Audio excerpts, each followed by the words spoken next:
மதுரையில் விசிக கொடிக்கம்ப விவகாரத்தில் 3 அரசு ஊழியர்கள் பணியிடை நீக்கம் செய்யப்பட்டதை கண்டித்து பணி புறக்கணிப்பு போராட்டத்தில் ஈடுபட உள்ளதாக வருவாய்த்துறை அலுவலர்கள் அறிவித்துள்ளனர். மதுரை மாவட்டம் வெளிச்சநத்தம் கிராமத்தில் 25 அடி உயரத்தில் பறக்கவிடப்பட்ட விசிக கொடிக்கம்பம் 45 அடி உயரத்திற்கு உயர்த்தப்பட்டது. இதில் முறையாக செயல்பட தவறியதாகவும் சட்டம் ஒழுங்கு பிரச்சனையை முன்கூட்டியே கவனித்து நடவடிக்கை எடுக்க தவறியதாகவும் கூறி வருவாய் ஆய்வாளர் அனிதா, கிராம நிர்வாக அலுவலர் பரமசிவம் மற்றும் கிராம உதவியாளர் பழனியாண்டி ஆகியோர் பணியிடை நீக்கம் செய்யப்பட்டனர். இந்நிலையில் தமிழ்நாடு வருவாய்த்துறை அலுவலர் சங்கத்தின் அவசர செயற்குழு கூட்டம் நடைபெற்றது. கூட்டத்தில் இன்று முதல் அரசு ஊழியர்கள் ஆட்சி அலுவலகத்தில் காத்திருப்பு போராட்டத்தில் ஈடுபட இருப்பதாக வருவாய்த்துறை அலுவலர்கள் சங்க மாநில தலைவர் முருகையன் தெரிவித்தார். மதுரை மாவட்டத்தில் உள்ள ஒட்டுமொத்த அலுவலர்களும் ஈட்டிய விடுப்பு எடுத்து தங்களது பணிகளை புறக்கணிப்பு செய்து மதுரை மாவட்ட ஆட்சியர் அலுவலகத்தில் காத்திருப்பு போராட்டத்தில் ஈடுபடுவதென முடிவு செய்யப்பட்டது. இதன் காரணமாக அனைத்து பணிகளும் ஸ்தம்பிக்கும் நிலை ஏற்பட்டுள்ளது. இந்த விவகாரத்தில் வருவாய் அலுவலர்கள் தாக்கப்பட்டதாக காவல் நிலையத்தில் புகார் அளிக்கப்பட்டும் எந்த நடவடிக்கையும் எடுக்கப்படவில்லை என்றும் முருகையன் கூறினார். நீலகிரி மாவட்டத்தில் டிஜிட்டல் கைது எனப்படும் சைபர் குற்றவாளிகளின் வலையில் சிக்கிய 2 நபர்கள் லட்சக்கணக்கான ரூபாயை இழந்துள்ளனர். குன்னூர் பகுதியைச் சேர்ந்த இளம்பெண் ஒருவருக்கு வந்த செல்போன் அழைப்பில் அவரது பெயரில் பதிவு செய்யப்பட்ட ஒரு பார்சலில் போதைப் பொருட்கள் கடத்தப்படுவதாக கூறி அதிர்ச்சியடைய வைத்துள்ளனர். மேலும் காணொலி காட்சி வாயிலாக மும்பை சைபர் கிரைம் போலீசார் என்று பேசிய சிலர் அப்பெண்ணை டிஜிட்டல் முறையில் கைது செய்திருப்பதாக கூறி 8 நாட்களாக 24 மணி நேரமும் அவரை தொடர்ந்து அச்சமூட்டியுள்ளனர். இதனிடையே குடும்பத்தினருக்கு தகவல் தெரிந்தால் விசாரணை பாதிக்கப்பட்டு நேரில் கைது செய்ய நேரிடும் என பதட்டத்திலேயே வைத்திருந்து விசாரணை செலவு என அவரது வங்கிக் கணக்கில் இருந்து 15,90,000 பெற்றபின் இணைப்பை துண்டித்துள்ளனர். மற்றொரு வழக்கில் நீலகிரியில் வசிக்கும் ஓய்வு பெற்ற ஆசிரியையை குறிவைத்த இந்த சைபர் குற்றவாளிகள் அவரது பெயரில் டெல்லியில் சட்டவிரோத பண பரிமாற்றங்கள் நடந்துள்ளதாக கூறி மோசடி செய்துள்ளனர். டிஜிட்டல் கைது செய்திருப்பதாக கூறி அவரை ஒரு நாள் முழுவதும் காணொலியில் கண்காணித்து சிறுக சிறுக அச்சமூட்டி அவரது வங்கி சேமிப்பான 15 லட்சம் ரூபாயை பெற்று மோசடி செய்துள்ளனர். இந்த 2 புகார்கள் குறித்தும் காவல்துறையினர் விசாரணை மேற்கொண்டுள்ளனர். நீலகிரி மாவட்டம் உதகையில் சாலையில் நடந்து வந்த இந்த ரிவால்டோ யானையால் வாகன ஓட்டிகள் தங்களது வாகனத்தை 1 கிலோமீட்டர் தொலைவிற்கு பின்னோக்கி ஓட்டிச் சென்றனர். முதுமலை வனப்பகுதிக்குட்பட்ட மசினக்குடி, வாழைத்தோட்டம், மாவனல்லா பகுதிகளில் ரிவால்டோ எனும் காட்டு யானை சுற்றித் திரிகிறது. இந்த யானையை கண்காணிக்க வனக்குழுவினர் நியமிக்கப்பட்டுள்ள நிலையில் இந்த யானை சாலைகளில் அடிக்கடி உலா வருவது வாடிக்கையாக உள்ளது. இந்த நிலையில் உதகையில் இருந்து முதுமலை செல்லக்கூடிய மசினக்குடி சாலையில் வனப்பகுதியில் இருந்து பிரதான சாலைக்கு வந்த ரிவால்டோ காட்டு யானை வாகனங்களை வழிமறித்து சாலையில் நடந்து வந்தது. இதனால் வாகனங்கள் நிறுத்தப்பட்டன. பிரம்மாண்ட உருவம் கொண்ட ரிவால்டோ யானை சாலையில் ஹாயாக நடந்து வந்ததால் சுமார் 1 கிலோமீட்டர் தூரம் வரை அச்சாலையில் பயணித்து வந்தவர்கள் வாகனங்களை பின்னோக்கி இயக்கிச் சென்றனர். சுமார் அரை மணி நேரமாக சாலையில் வாகனங்கள் நிறுத்தப்பட்ட நிலையில் யானை மெதுவாக வனப்பகுதிக்குள் சென்றவுடன் வாகனங்கள் சென்றன. எல்லை தாண்டி மீன்பிடித்ததாக கடந்த 2ஆம் தேதி கைது செய்யப்பட்ட தமிழ்நாடு மற்றும் புதுச்சேரியைச் சேர்ந்த 18 மீனவர்களை நிபந்தனைகளுடன் இலங்கை பருத்தித்துறை நீதிமன்றம் விடுதலை செய்துள்ளது. புதுச்சேரி காரைக்காலைச் சேர்ந்த பால்மணி என்பவருக்கு சொந்தமான விசைப்படகில் காரைக்கால் மீன்பிடி துறைமுகத்தில் இருந்து காரைக்காலைச் சேர்ந்த 16 மீனவர்களும் நாகையைச் சேர்ந்த 2 மீனவர்களும் கடந்த 2ஆம் தேதி கடலுக்கு மீன்பிடிக்க சென்றனர். கோடியக்கரைக்கு தென்கிழக்கே இவர்கள் மீன்பிடித்துக் கொண்டிருந்த போது அங்கு வந்த இலங்கை கடற்படையினர் முல்லைத்தீவு கடல் பரப்பில் எல்லை தாண்டி மீன்பிடிப்பதாக கூறி மீனவர்களின் விசைப்படகை சுற்றி வளைத்தனர். மேலும் படகில் இருந்த 18 மீனவர்களையும் இலங்கை கடற்படையினர் துப்பாக்கி முனையில் கைது செய்தனர். கைது செய்யப்பட்ட மீனவர்களை விடுவிக்க செய்ய வேண்டும் என்று மத்திய மற்றும் மாநில அரசிடம் மீனவர்களின் குடும்பத்தினர் வேண்டுகோள் விடுத்தனர். இந்நிலையில் 18 பேரையும் நிபந்தனைகளுடன் பருத்தித்துறை நீதிமன்றம் விடுதலை செய்துள்ளது. இவர்கள் விமானம் மூலம் சென்னைக்கு வந்து சொந்த ஊர் திரும்புவார்கள் என தகவல்கள் தெரிவிக்கின்றன. Very good. வந்துருச்சுடா அவ்வளவுதான். ஆட்டு இல்ல 2 ஆட்டு. நீ இப்படி தண்ணி போடு. Very good. குடத்திற்குள் தலையை விட்டு சிக்கிக்கொண்ட நாய் ஒன்று பாதுகாப்பாக மீட்கப்பட்டு துள்ளியோடும் காட்சிகளே இவை. மதுரை அனுப்பானடி பகுதியில் தெருவில் விளையாடிக் கொண்டிருந்த நாய் ஒன்று எவர்சில்வர் குடத்திற்குள் தலையை விட்டு சிக்கிக் கொண்டது.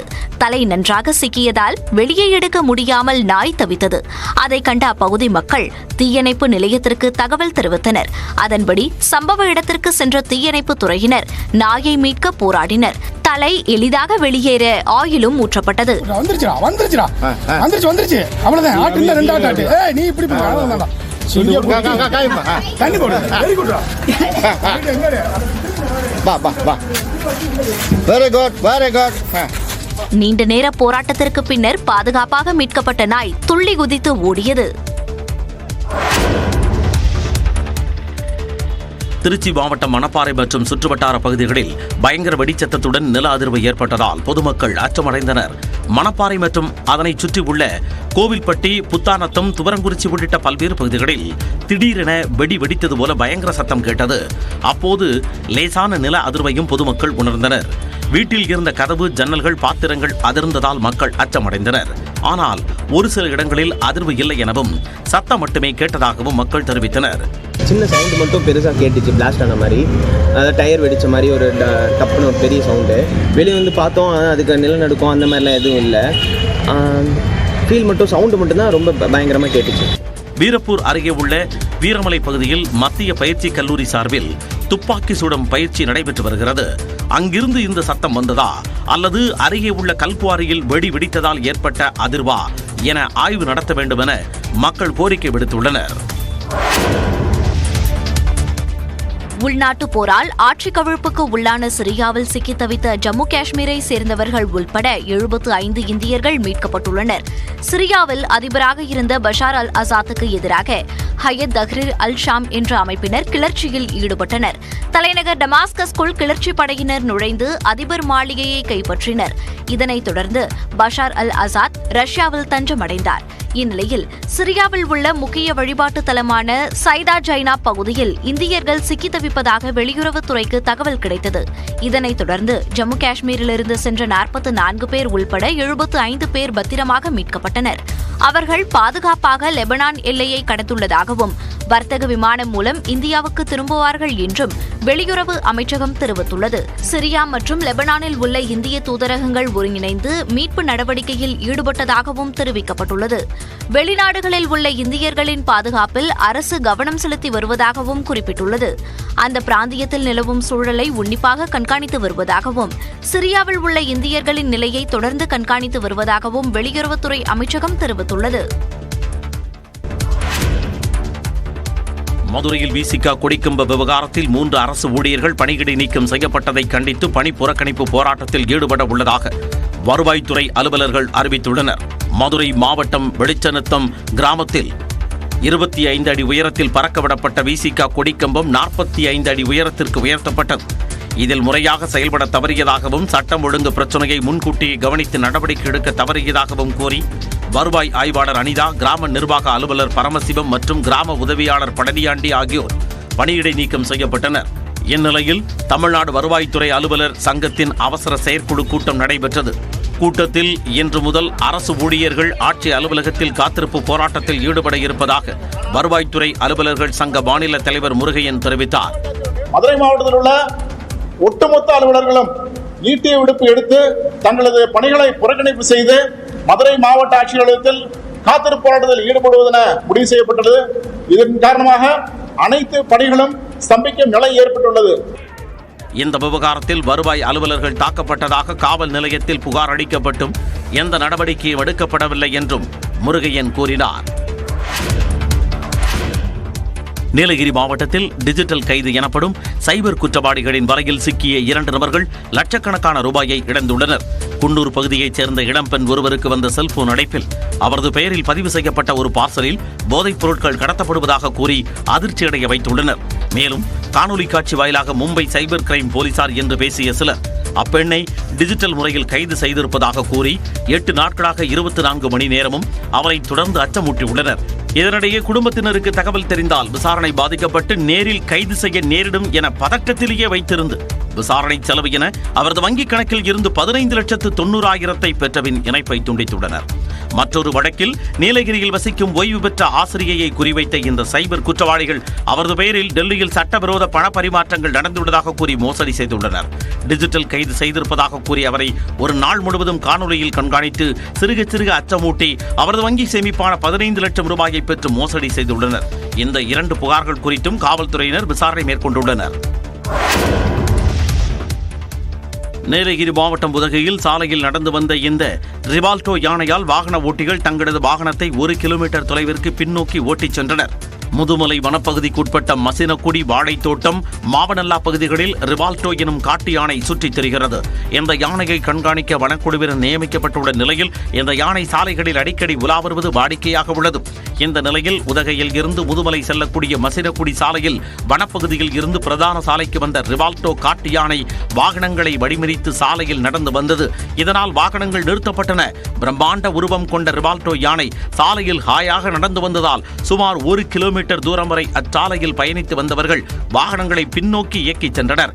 சுமார் அரை மணி நேரமாக சாலையில் வாகனங்கள் நிறுத்தப்பட்ட நிலையில் யானை மெதுவாக வனப்பகுதிக்குள் சென்றவுடன் வாகனங்கள் சென்றன. எல்லை தாண்டி மீன்பிடித்ததாக கடந்த 2ஆம் தேதி கைது செய்யப்பட்ட தமிழ்நாடு மற்றும் புதுச்சேரியைச் சேர்ந்த 18 மீனவர்களை நிபந்தனைகளுடன் இலங்கை பருத்தித்துறை நீதிமன்றம் விடுதலை செய்துள்ளது.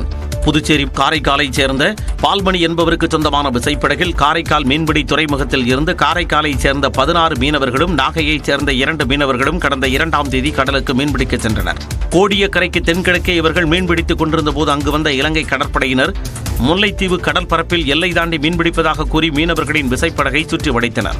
மேலும் படகில் இருந்த 18 மீனவர்களையும் இலங்கை கடற்படையினர் துப்பாக்கி முனையில் கைது செய்தனர்.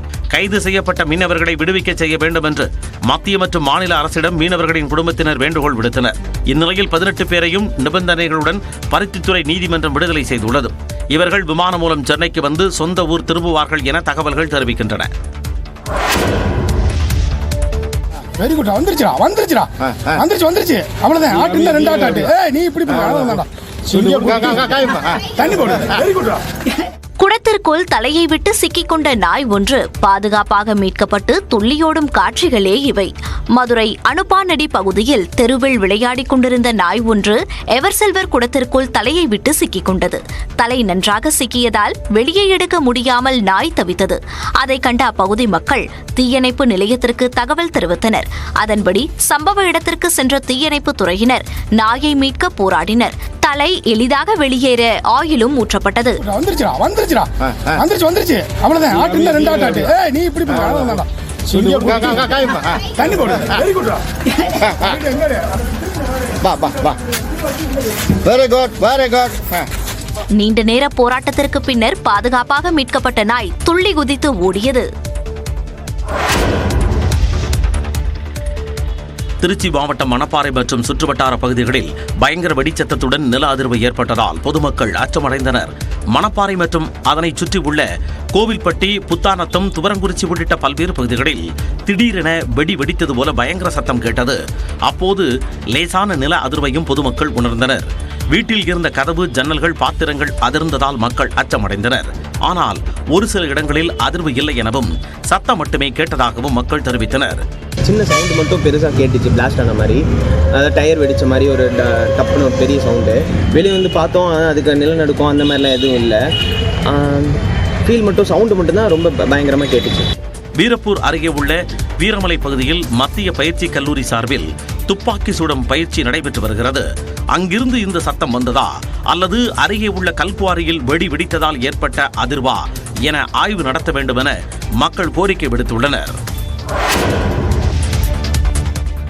உள்நாட்டு போரால் ஆட்சி கவிழ்ப்புக்கு உள்ளான சிரியாவில் சிக்கி தவித்த ஜம்மு காஷ்மீரை சேர்ந்தவர்கள் உள்பட 75 இந்தியர்கள் மீட்கப்பட்டுள்ளனர். சிரியாவில் அதிபராக இருந்த பஷார் அல் அசாத்துக்கு எதிராக ஹயத் தஹ்ரீர் அல் ஷாம் என்ற அமைப்பினர் கிளர்ச்சியில் ஈடுபட்டனர். தலைநகர் டமாஸ்கஸ்குள் கிளர்ச்சி படையினர் நுழைந்து அதிபர் மாளிகையை கைப்பற்றினர். இதனைத் தொடர்ந்து பஷார் அல் அசாத் ரஷ்யாவில் தஞ்சமடைந்தார். இந்நிலையில் சிரியாவில் உள்ள முக்கிய வழிபாட்டு தலமான சைதா ஜைனா பகுதியில் இந்தியர்கள் சிக்கி தவிப்பதாக வெளியுறவுத்துறைக்கு தகவல் கிடைத்தது. இதனைத் தொடர்ந்து ஜம்மு காஷ்மீரிலிருந்து சென்ற 44 பேர் உள்பட 75 பேர் பத்திரமாக மீட்கப்பட்டனர். அவர்கள் பாதுகாப்பாக லெபனான் எல்லையை கடந்துள்ளதாகவும் வர்த்தக விமானம் மூலம் இந்தியாவுக்கு திரும்புவார்கள் என்றும் வெளியுறவு அமைச்சகம் தெரிவித்துள்ளது. சிரியா மற்றும் லெபனானில் உள்ள இந்திய தூதரகங்கள் ஒருங்கிணைந்து மீட்பு நடவடிக்கையில் ஈடுபட்டதாகவும் தெரிவிக்கப்பட்டுள்ளது. வெளிநாடுகளில் உள்ள இந்தியர்களின் பாதுகாப்பில் அரசு கவனம் செலுத்தி வருவதாகவும் குறிப்பிட்டுள்ளது. அந்த பிராந்தியத்தில் நிலவும் சூழலை உன்னிப்பாக கண்காணித்து வருவதாகவும் சிரியாவில் உள்ள இந்தியர்களின் நிலையை தொடர்ந்து கண்காணித்து வருவதாகவும் வெளியுறவுத்துறை அமைச்சகம் தெரிவித்துள்ளது. மதுரையில் விசிகா கொடிக்கம்ப விவகாரத்தில் 3 அரசு ஊழியர்கள் பணியிடை நீக்கம் செய்யப்பட்டதை கண்டித்து பணி புறக்கணிப்பு போராட்டத்தில் ஈடுபட உள்ளதாக வருவாய்த்துறை அலுவலர்கள் அறிவித்துள்ளனர். மதுரை மாவட்டம் வெளிச்சநத்தம் கிராமத்தில் 25 அடி உயரத்தில் பறக்கவிடப்பட்ட விசிக கொடிக்கம்பம் 45 அடி உயரத்திற்கு உயர்த்தப்பட்டது. இதில் முறையாக செயல்பட தவறியதாகவும் சட்டம் ஒழுங்கு பிரச்சனையை முன்கூட்டியே கவனித்து நடவடிக்கை எடுக்க தவறியதாகவும் கூறி வருவாய் ஆய்வாளர் அனிதா, கிராம நிர்வாக அலுவலர் பரமசிவம் மற்றும் கிராம உதவியாளர் பழனியாண்டி ஆகியோர் பணியிடை நீக்கம் செய்யப்பட்டனர். இந்நிலையில் தமிழ்நாடு வருவாய்த்துறை அலுவலர் சங்கத்தின் அவசர செயற்குழு கூட்டம் நடைபெற்றது. கூட்டத்தில் இன்று முதல் அரசு ஊழியர்கள் ஆட்சி அலுவலகத்தில் காத்திருப்பு போராட்டத்தில் ஈடுபட இருப்பதாக வருவாய்த்துறை அலுவலர்கள் சங்க மாநில தலைவர் முருகையன் தெரிவித்தார். மதுரை மாவட்டத்தில் உள்ள ஒட்டுமொத்த அலுவலர்களும் ஈட்டிய விடுப்பு எடுத்து தங்களது பணிகளை புறக்கணிப்பு செய்து மதுரை மாவட்ட ஆட்சியர் அலுவலகத்தில் காத்திருப்பு போராட்டத்தில் ஈடுபடுவதென முடிவு செய்யப்பட்டது. இதன் காரணமாக அனைத்து பணிகளும் ஸ்தம்பிக்கும் நிலை ஏற்பட்டுள்ளது. இந்த விவகாரத்தில் வருவாய் அலுவலர்கள் தாக்கப்பட்டதாக காவல் நிலையத்தில் புகார் அளிக்கப்பட்டும் எந்த நடவடிக்கையும் எடுக்கப்படவில்லை என்றும் முருகையன் கூறினார்.